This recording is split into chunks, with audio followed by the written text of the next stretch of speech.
कि आप S-400 Russia से भी ले लें, आप तैयारे फ्रांस से भी ले लें, लेकिन साथ आप 2 क्वाड जो हो आपके अमेरिका के, आप उनका भी हिस्सा हो। इसको कहते हैं the best diplomacy, the best foreign policy. आप उस आपको मैं हमेशा ये चीज समझता हूं कि अगर आप कोई नई चीज ना कर सकते हो तो आपको चाहिए होता है कि किसी अच्छी चीज की कॉपी कर लें। इसकी वजह साजिद साहब ये भी तो है ना कि वो उसने ताकतवर बन के दिखाया। एक तो ये कि उसके ताल्लुकात, वो जरूरत है सुपर पावर्स की और उसकी तरफ वो देख रहे हैं क्योंकि उनके मफादात हैं। लेकिन कोई भी कंट्री अपने आप को वहां तक खुद लेकर आता है कि जहां पर वो दूसरों की जरूरत बने। अच्छा जना साहब, खबर ये है कि जी अमरीकी पाबंदियों के खतरे के बावजूद भारत ने रूस से जदीद एयर डिफेंस सिस्टम की खरीदारी कर ली है। एक जहाज उड़ने के लिए आया है और आपका सैटेलाइट वहां पर मौजूद है, निशाना मार सकता है, तो आप उसको तबाह बर्बाद करके खत्म कर देंगे और आपका ये इंटरनेट, आपका ये सारे का सारा एक दिन के अंदर खत्म हो जाएगा। वेस्टर्न सिविलाइजेशन तो पहले ही आपको समझती है कि आप डबल गेम खेलते हैं हमारे साथ हमेशा, लेकिन इंडिया के S-400 पे इस वक्त अमेरिका जो है वो बिल्कुल खामोश है और बिल्कुल उस पर कोई उन्होंने इतना ना शोर किया ना। S-400 पे मेरे तहफुजात ये हैं कि अमेरिका की डबल पॉलिसी वहां नजर आ रही है। टर्की को जब S-400 लिए थे उन्होंने रशिया से, तो उनपे एम्बार्गो और सैंक्शंस की थ्रेट की थी, लेकिन इंडिया के S-400 पे इस वक्त अमेरिका जो है वो बिल्कुल खामोश है और बिल्कुल उस पर कोई उन्होंने इतना ना शोर किया ना वेला, लेकिन करना चाहिए था।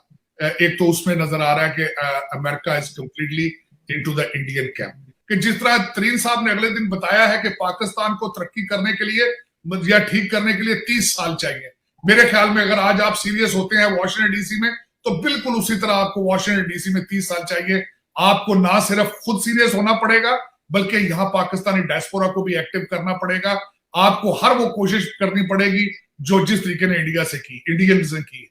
लेकिन ये मेरे ख्याल में जो मुझसे पूछे तो बैलेंस हमेशा देखें कि जिसको फॉरेन पॉलिसी को किस तरह कहते हैं, कि आप S-400 रशिया से भी ले लें, आप तैयारे फ्रांस से भी ले लें, लेकिन साथ आप 2 क्वाड जो हो आपके अमेरिका के, आप उनका भी हिस्सा हो। इसको कहते हैं the best diplomacy, the best foreign policy. मैं हमेशा ये चीज समझता हूं कि अगर आप कोई नई चीज ना कर सकते हो तो आपको चाहिए होता है कि किसी अच्छी चीज की कॉपी कर लें। लेकिन ये शायद ये नहीं हो रही है पाकिस्तान के अंदर। पिछले आज की बात नहीं करूंगा मैं, ये आजकल का कंपैरिजन तो ये था, मैं बड़ा फैन हूं जावेद चौधरी साहब का।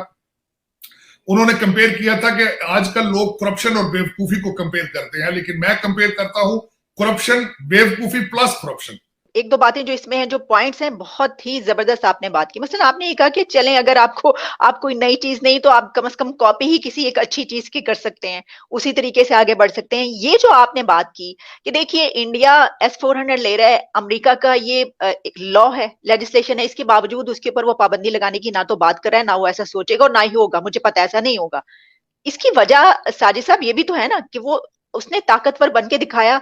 एक तो ये कि उसके ताल्लुकात, वो जरूरत है सुपर पावर्स की और उसकी तरफ वो देख रहे हैं क्योंकि उनके मफादात हैं। लेकिन कोई भी कंट्री अपने आप को वहां तक खुद लेकर आता है कि जहां पर वो दूसरों की जरूरत बने।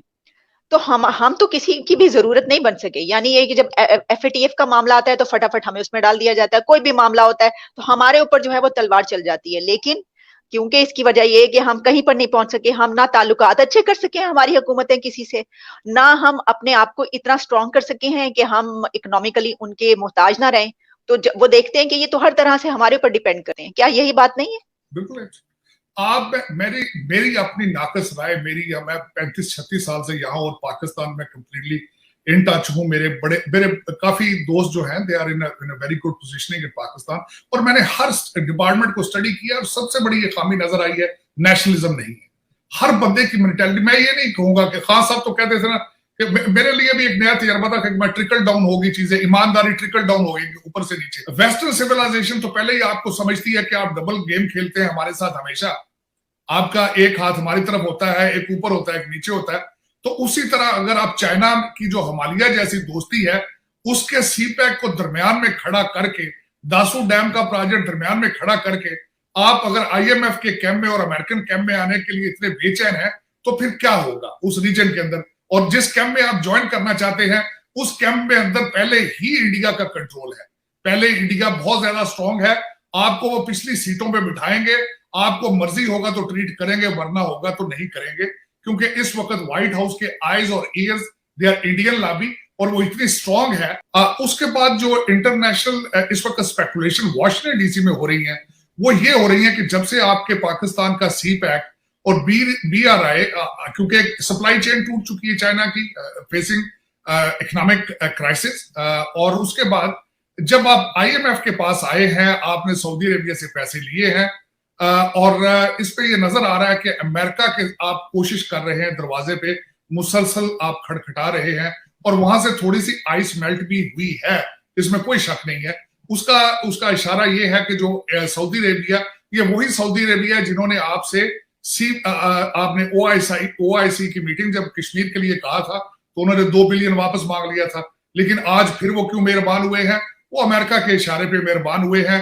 पिछले 1 महीने में हमारे 3 फेडरल मिनिस्टर यहाँ पे आए, तरीन साहब यहाँ से सीधे सऊदी अरेबिया गए थे, वहां से पैसे लेकर गए, और उन्होंने कल परसों भी बयान दिया है कि हमारी IMF की सेटलमेंट हो चुकी है, हमें बड़ी जल्द पैसे मिलने वाले हैं। और यहाँ ये सोचना बिल्कुल जरूरी होगा, IMF और वर्ल्ड बैंक अमेरिका के इशारे के बगैर किसी के साथ नहीं चलते। अच्छा जनरल साहब, खबर ये है कि जी अमरीकी पाबंदियों के खतरे के बावजूद भारत ने रूस से जदीद एयर डिफेंस सिस्टम की खरीदारी कर ली है, और गुज़िश्ता साल रूस से एयर डिफेंस सिस्टम लेने पर आपको याद होगा अमेरिका ने तुर्की पर भी पाबंदियां लगाई थी।